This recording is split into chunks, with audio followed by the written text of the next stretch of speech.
Tell me about your relationship with your mother. Yeah. So, I wasn't a super athletic when I was a kid, but also I was super tall. I was 6'1" when I was in the sixth grade, where size 13 shoe at 11, 12 years old. So I was supposed to be, Right. by the neighborhood standards, a basketball player.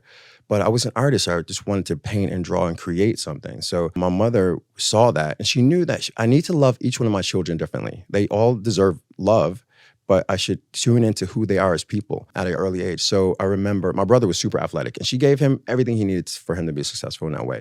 But for me, I remember one day I came home from school, and she took butcher paper and thumbtacked it all around the room. So I remember that there was this huge room with like paper everywhere, and there was a bucket of like charcoal and markers and things like that.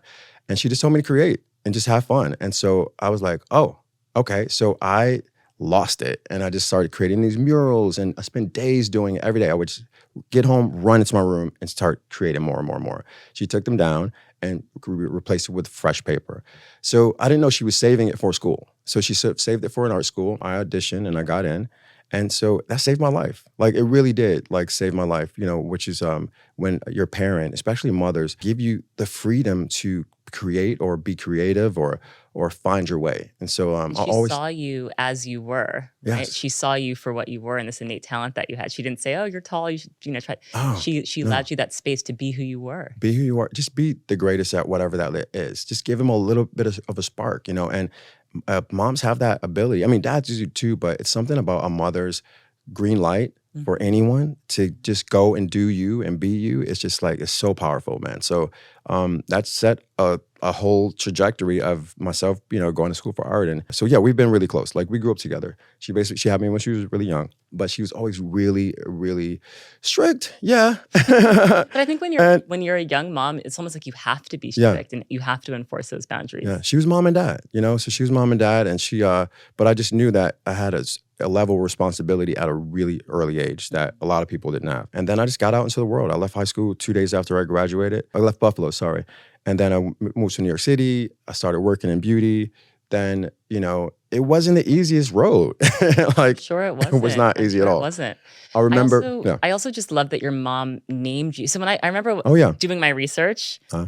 I thought Sir John was like a stage A name, lot of people do, yeah. And I was like, oh no, his name Yeah. is Sir John. Yeah. Your mother named you that. And I'm wondering if she shared with you why she chose the name. I would Yeah. imagine there's something very powerful about having to address a young Black boy as Sir, Yeah. right? As Sir John. So It was difficult. I'm not gonna lie. My name is difficult still to this day, right? So, and it's a real name. My grandmother, all my uncles are from the Marines or Navy or Army. So my grandmother and my mother wanted to commemorate her brothers and her uncles because they have all served in the service. And so I was the first grandchild. And so they gave me this name.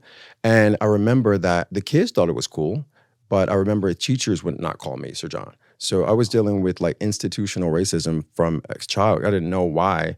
Like, you can't call me it's on my birth certificate. Right. If my name is Sky Blue, call me Sky Blue. right. But I remember my mother, I was saying, hey, listen, if you don't call me my name, my mom's going to come to school. You don't want my mother to come to school. So she did. I remember one time I was in the 5th grade, September of my 5th grade year, and the teacher refused to call me Sir John. We were in the principal's office, and the principal was like, okay, what is this? Is this a thing? Are you serious? And she refused. So my mother took me out of school and homeschooled me for 5th grade. Because of that. And so even when I would go to doctor's appointments, they always called everyone else by their first and last name. They would always say Barnett, but they would never say my first name. So even now, it's a trigger for me if someone like feels like they don't need to. And I deal with it every single day. So it's like, but I heard Tupac say in an interview, whenever you have a difficult name and you have to repeat it, and you make sure that people are aware of the correct pronunciation from a child on, it gives you a little bit extra texture or guts, Yes, and conviction to like pronounce my name, Yeah. express me as who I am. Yeah. In the Fix name it. that my mother gave Fix me. it. Yes, that's beautiful. Come correct.